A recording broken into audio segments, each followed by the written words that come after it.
Hello everybody, this is Stellar Pachyderm and welcome to Stellaris. This is just me showing off my awesome new background.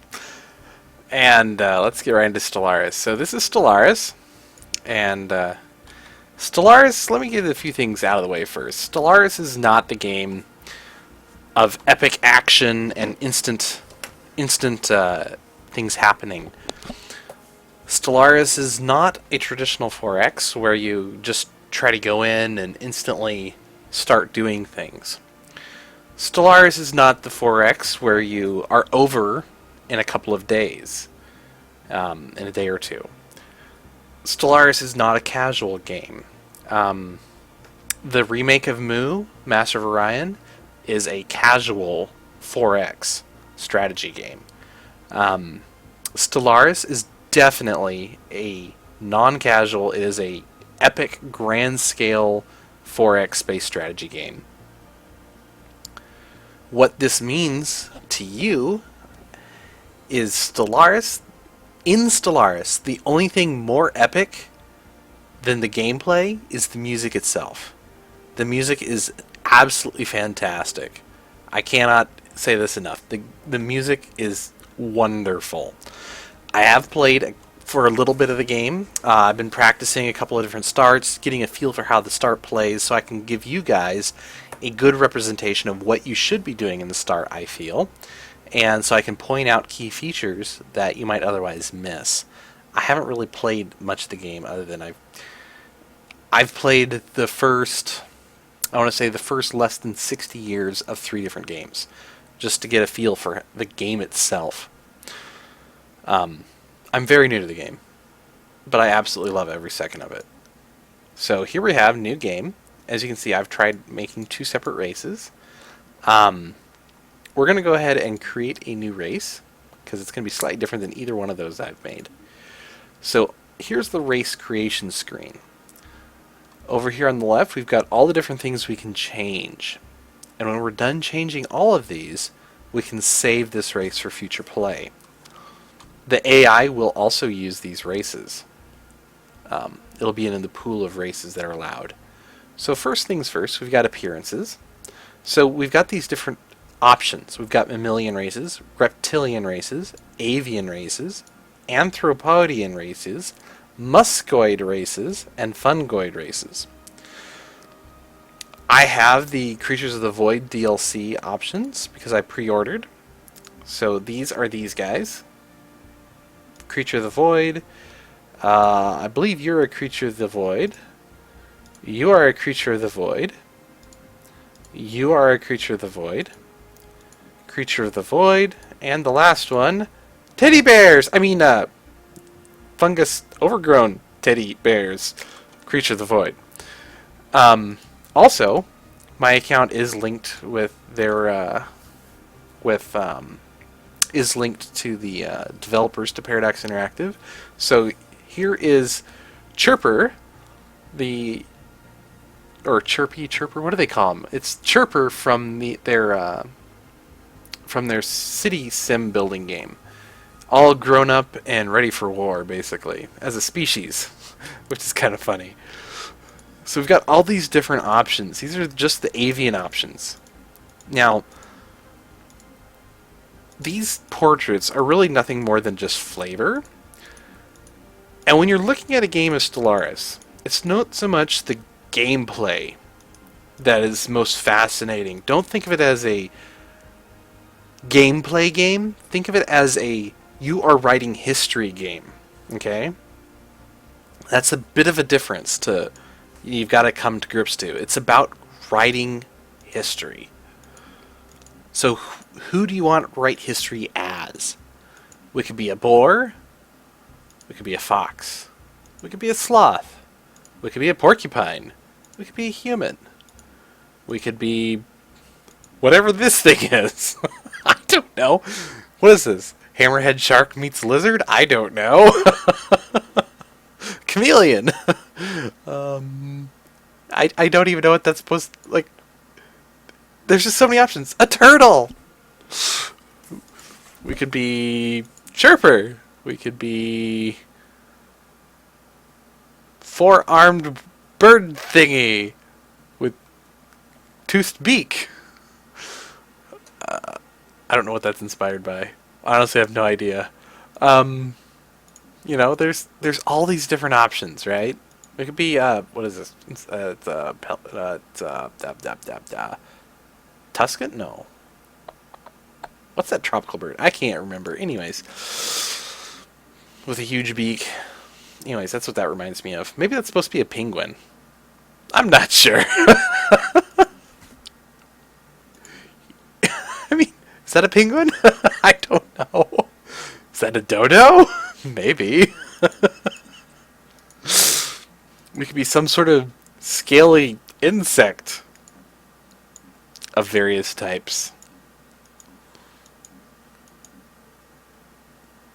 That's more like a flatworm of some type. Looks like a giant tick. Oh, here's the giant tick. Sorry, I don't know what that is. This is a giant tick.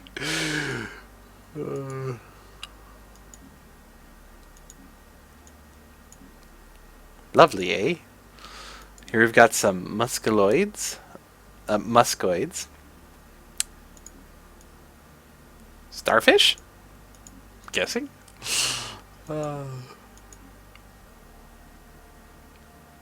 Some sort of sea plant. I'm guessing he's submerged, which is why he's floating. Here we have a slug. Hydras, of course. All these different options, right?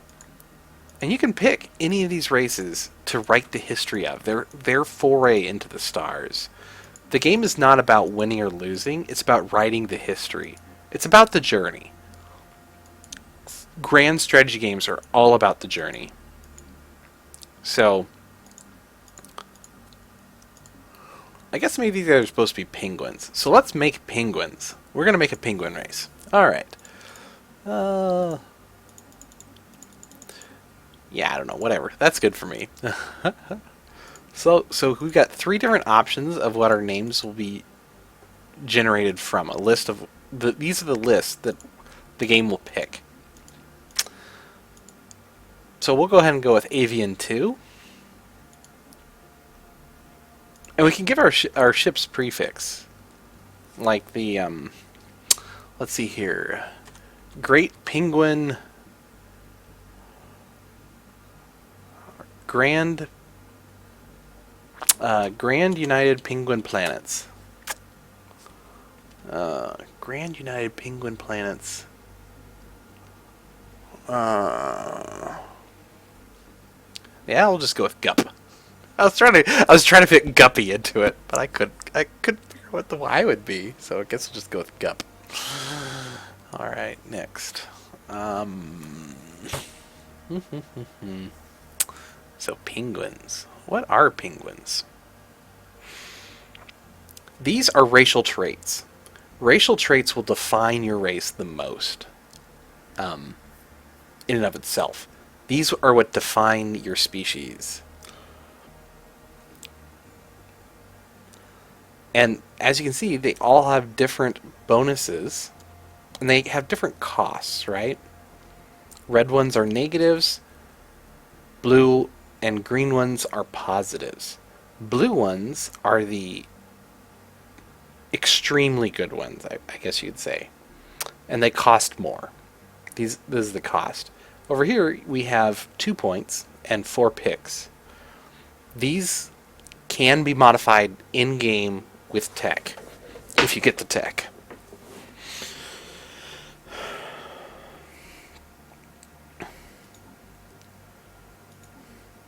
So, Industrious gives us minerals.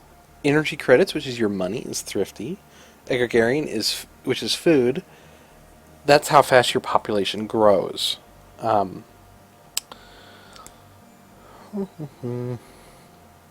Intelligent.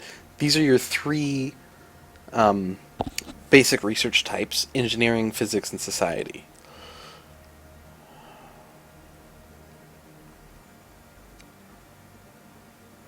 So you can get a 10% bonus to all for 2 points, or a 15% bonus to each for 1 point each, which is pretty balanced. It's a total. The total amount of percentages per point is the same. Habitability is huge in this game. Um, Habitability is really big. So is food production. Rapid breeders decreases the amount of time it takes. Growth time is so okay. This is gonna be complicated to explain, but your population grows when a food bar has been filled. If you have excess food being produced, more than is being consumed, it gets added to a food bar. When that bar fills, you get a new population. So this growth time reduces the size of that growth bar. Um, so penguins, I think, are slow breeders. See, that gives us one more point to play with and one less pick. Penguins are not very strong, though.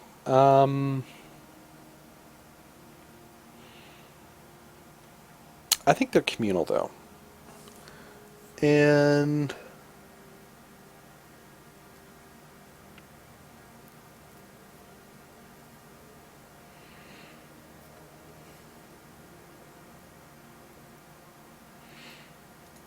we'll make them enduring. The grayed out ones down here, now that I've picked some, these grayed out ones are grayed out because I can no longer select them because they are opposite to something I've already picked.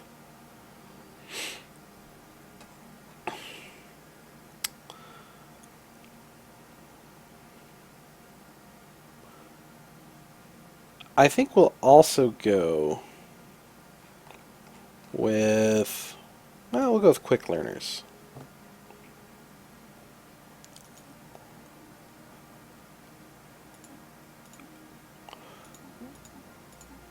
We've got different options for colorations. Closed coloration and type, or closed type, I guess. So we're going to go with,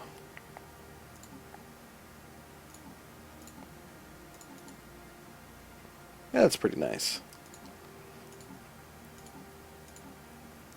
And that's a penguiny color, so we'll go with that. Alright, this is our species is done now. That is our actual racial species type. So we're going to go with Arctic preference for our world type. These are the different habitability types of the worlds. If a planet is not of one of these habitability types, it cannot be terraformed. And it cannot be colonized. In the game, with your starting tech, you can only colonize worlds that you have the tech for. So if you start with Arctic world colonization, which is designated by your home planet, for instance, you cannot colonize any of these other planet types until you've researched the appropriate tech. So there's a tech for ocean, there's a tech for continental, for tropical, for desert, for arid, and for tundra. So we're going to go with Arctic.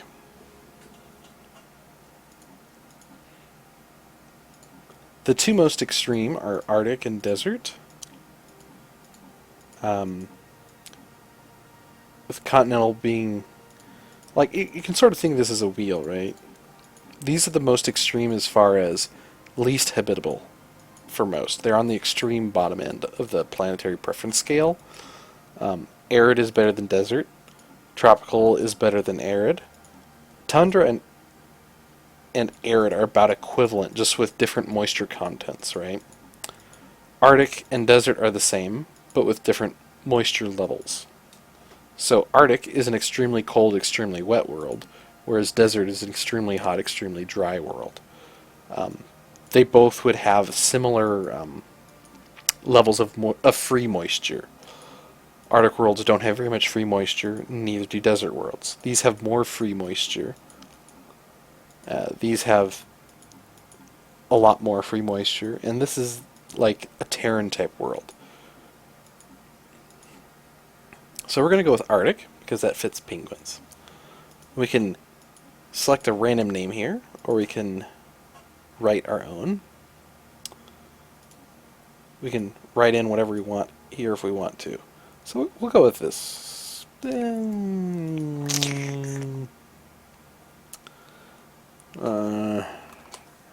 Homeworld name will be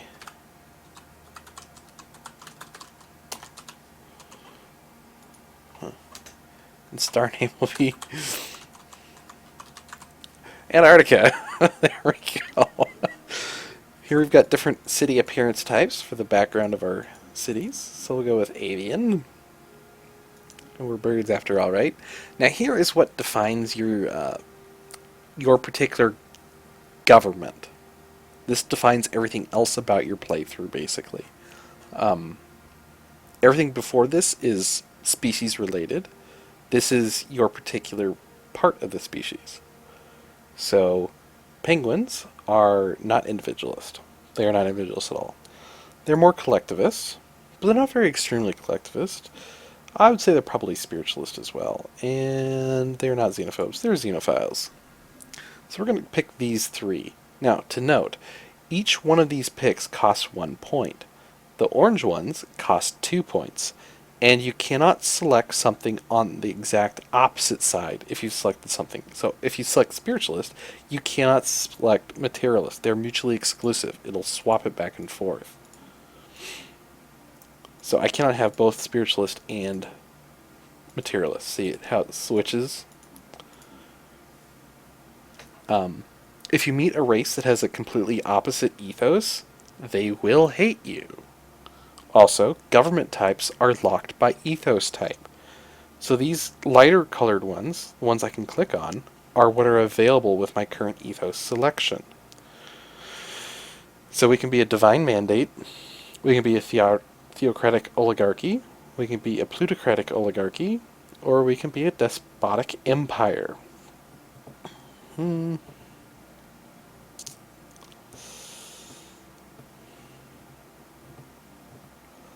I think for a penguin,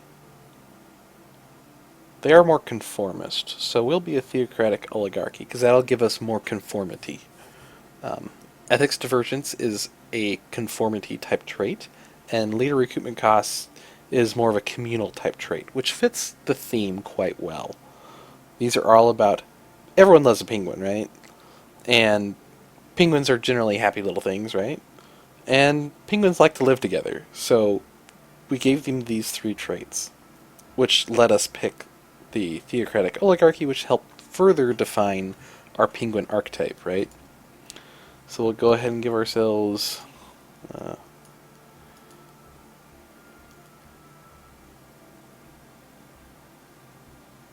you know, I didn't give ourselves a correct name here. This should be penguin. Penguins.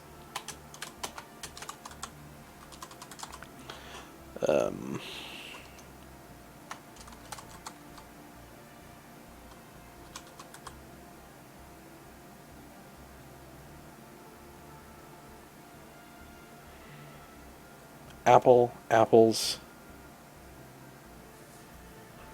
appled, penguin, penguiny, penguin. Let's just go with penguin. I don't know. Here's where I demonstrate that I don't know what an adjective is. Okay. Now that I've thoroughly embarrassed myself. Alright, let's come back here. Alright, so we've defined ourselves. So we are the Penguin League, the Penguin Stellar Foundation, Penguin Mandate, Penguin Confederation,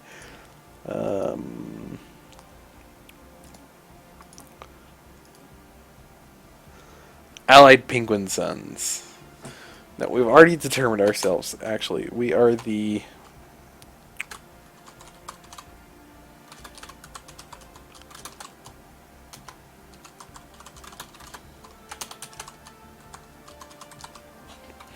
Greater United Planets of Penguins. I can't type. Greater United Planets of Penguins. Alright, that looks good. Remember, it's GUP from our ship prefix. Alright, and here we've got different flag options.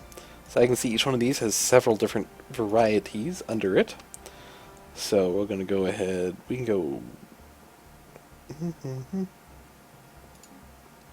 Yeah, there we go. And our secondary color, we'll give ourselves... Looks good to me. We can give ourselves different shapes for the background. Oh, that looks nice. Alright, and here we got our different starting weapon types. As I understand it, and mind you, I could be wildly off mark here, but as I understand it, this will give you a higher chance of getting a particular weapon type throughout the game. So if you select projectile weapons, you'll have a higher chance of getting projectile weapon cards for your research options. Same with energy and missiles. Overall, I like the flavor of energy weapons the most, but I think they're also the shortest range. They have a really good hit chance. Missile weapons have the highest hit chance, the longest range, but they can be intercepted. Projectile weapons are halfway in between. Typically, good weapon refire rates. Also, I think energy weapons have a higher chance, or there's more energy weapon types that pierce armor, or bypass armor, whereas projectile weapons tend to be average against shields and armor, and missile weapons bypass shields. So, penguins don't like to get up close and personal, so go with missiles. Our faster than light method. There's 3 options, which will define how you expand throughout the stars. There's warp travel, which is think Star Trek. There's hyperspace travel, think Master Ryan, the new one, or other popular genres, or other popular games that use this type. Can't think of any popular ones, but games I played in the past, Wing Commander uses hyperspace travel. You travel down hyper lanes between planets, or between stars. Wormhole travel, think the Hivers from Sword of the Stars. You generate, or EVE Online even. EVE Online is another example of wormhole travel. You build stations that then transport ships from point A to point B. The larger your fleet, the slower it is to move. Individual ships do not have a hyperspace means. My favorite is hyperspace travel, but we're going to go with warp travel this game. I've never tried it, and I would like to do a playthrough basically with each type just to demonstrate.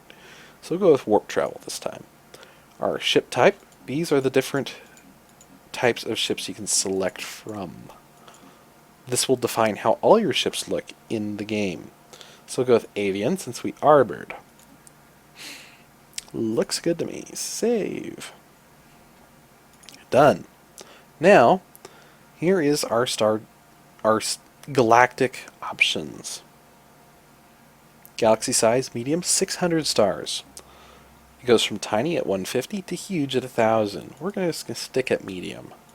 Elliptical is the default type. There's spiral 2 arms, spiral 4 arms, and ring. I like spiral galaxy types. I think it's more interesting than just having a elliptical. Whoops, sorry. Elliptical is just everything is in a circle, roughly evenly spaced, with emptier areas and denser areas, but generally everything's just, it's like throwing a bunch of sand on a table, right? Spiral 2 arms is interesting. I haven't tried it, but I think 4 arms is more interesting. So spiral 4 arms, there's 4 arms in a whirl around the center. And then ring is there's no stars in the center of the map and everything tends to lie in a donut. So we'll go with spiral 4 arm. AI Empire is 17 default. 4 advanced AI starts is default. Difficulty normal. Allow FTL method. Any Iron Man mode is off, which means I can save scum, but I probably won't. So there you have it. We have created the game. The Greater United Planets of Penguins.